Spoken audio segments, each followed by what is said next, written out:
आज है 14 दिसंबर 2024 दिन शनिवार। Welcome back to clean news UP. चलिए देखते हैं उत्तर प्रदेश की 25 फटाफट बड़ी खबरों को। यूपी में पीसीएस प्री की परीक्षा से पहले सरकार अलर्ट, मुख्य सचिव ने जारी किए आदेश।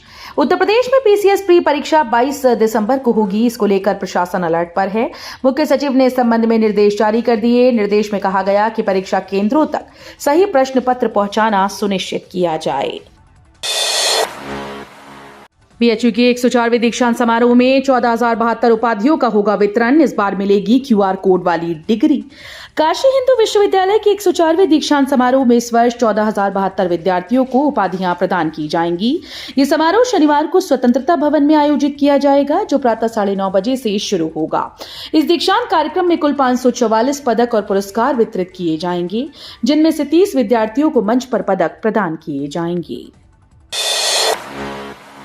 मदन मोहन मालवीय प्रौद्योगिकी विश्वविद्यालय गोरखपुर में आज 14-15 दिसंबर को आयोजित होगा इंटरनेशनल कॉन्फ्रेंस। मदन मोहन मालवीय प्रौद्योगिकी विश्वविद्यालय गोरखपुर के प्रोफेसर डॉक्टर सुधीर नारायण सिंह ने बताया कि विश्वविद्यालय में आज 14 और 15 दिसंबर को कॉन्फ्रेंस आयोजित की गई है। इसका आयोजन मानविकी और सामाजिक विभाग और LJNL college, Himachal Pradesh achiever foundation Bhadohi, national digital library club के संयुक्त तत्वावधान में किया जाएगा। कार्यक्रम के आरंभ में बांग्लादेश में मारे जा रहे निर्दोष नागरिकों को श्रद्धांजलि दी जाएगी।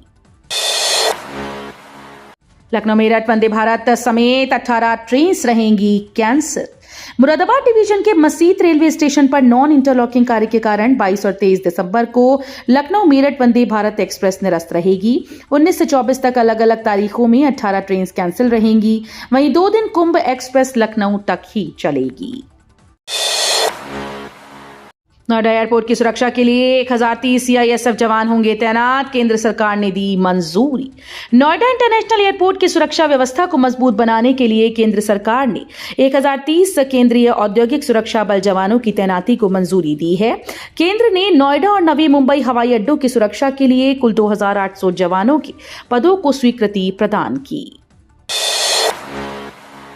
महाकुंभ में मिलेगा देश भर के स्वाद का संगम। 25,000 वर्ग फीट भूमि पर बनेगा फूड कोर्ट।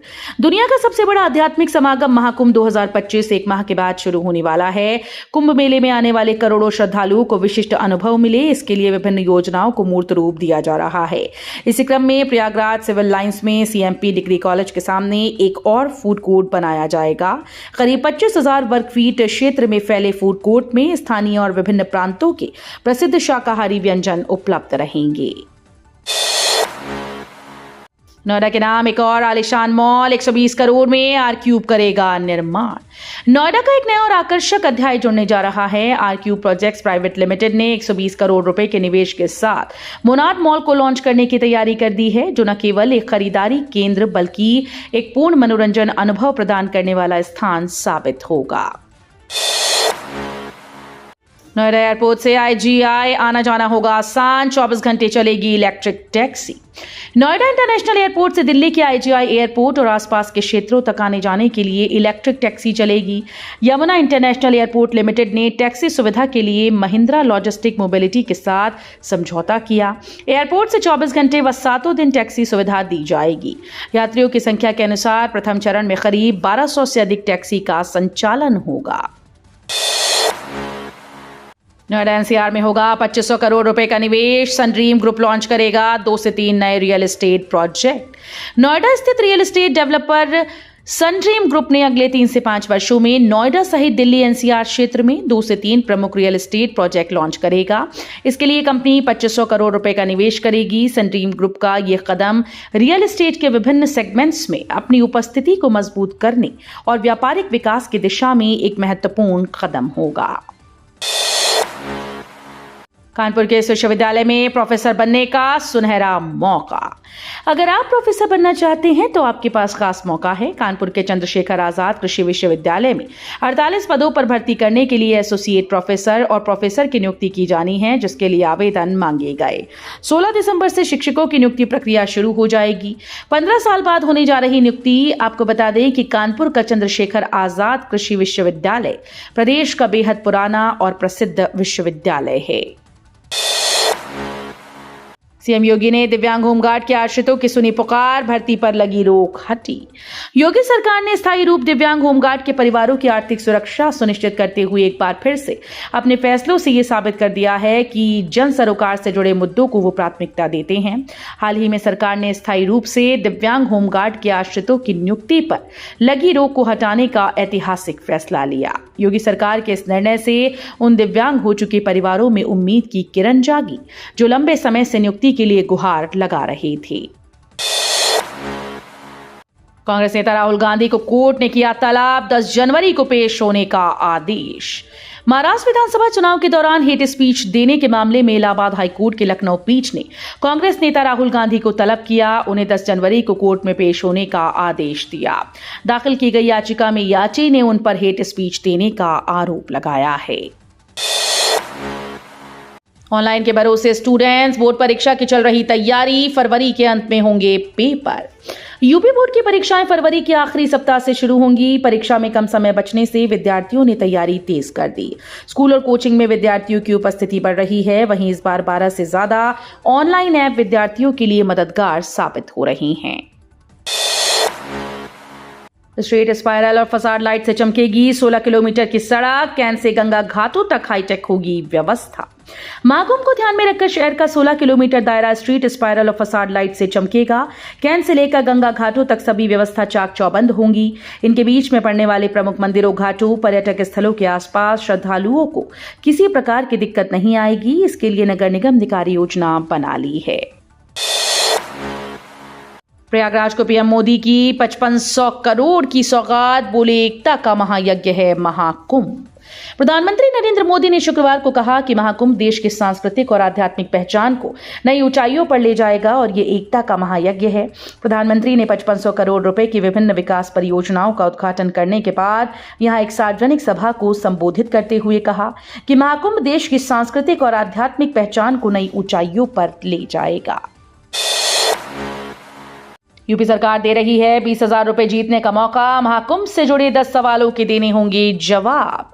यूपी सरकार और माईगॉव के सहयोग से महाकुंभ 2025 को लेकर क्विज प्रतियोगिता का आयोजन किया गया, जिसमें महाकुंभ से संबंधित सवालों के जवाब देकर आप 20,000 जीत सकते हैं। दरअसल सरकार इसके लिए प्रयागराज महाकुंभ को प्रमोट के साथ ही ज्ञानवर्धन भी बढ़ाना चाहती है। साथ ही सभी प्रतिभागियों को एक डिजिटल ई प्रमाण पत्र भी प्रदान किया जाएगा। फर्स्ट प्राइज 20,000 के अलावा दूसरे और तीसरे स्थान पर रहने वाले को भी पुरस्कार मिलेगा। सेकंड प्राइज 15,000 और थर्ड प्राइज 10,000 रुपए का है। यूपी के निकाय कर्मचारी को सेवानिवृत्ति पर एक वेतन वृद्धि का मिलेगा लाभ, प्रमुख सचिव का निर्देश। यूपी की योगी सरकार ने निकायों और जलकल में कार्यरत ऐसे कर्मी जो 30 जून और 31 दिसंबर को सेवानिवृत्त हो रहे हैं, उन्हें पेंशन की गणना में एक नोशनल वेतन वृद्धि का लाभ देने का फैसला किया है। प्रमुख सचिव नगर विकास अमृत अभिजात ने इस संबंध में शासनादेश जारी करते हुए निकायों को निर्देश भेज दिया है। महाकुंभ 2025 में हर घर जल गांव बसाएगी योगी सरकार, बनेगा जल मंदिर। योगी सरकार महाकुंभ 2025 में हर घर जल गांव बसाएगी। पेयजल का समाधान मेरे गांव की पहचान थीम पर ये गांव 40,000 वर्ग फीट एरिया में बसेगा। इसमें एक तरफ जहां जल जीवन मिशन बुंदेलखंड में हर घर तक नल से जल पहुंचाने की कहानी सुनाई जाएगी, वहीं दूसरी तरफ महाकुंभ में नए भारत के, नए उत्तर प्रदेश के नए गांव की सफलता की दास्ता से भी श्रद्धालु, पर्यटक व कल्पवासी परिचित होंगे। यूपी के परिषदीय स्कूल के शिक्षकों को दूसरी बार म्यूचुअल ट्रांसफर के तोहफे की तैयारी। यूपी के परिषदीय स्कूल के शिक्षकों को दूसरी बार म्यूचुअल ट्रांसफर के तोहफे की तैयारी हो गई है। सब कुछ ठीक रहा तो 31 दिसंबर से 14 जनवरी तक शीतकालीन अवकाश में शिक्षकों का स्थानांतरण हो जाएगा। उत्तर प्रदेश के 77,000 कर्मचारियों की नौकरी पर खतरा।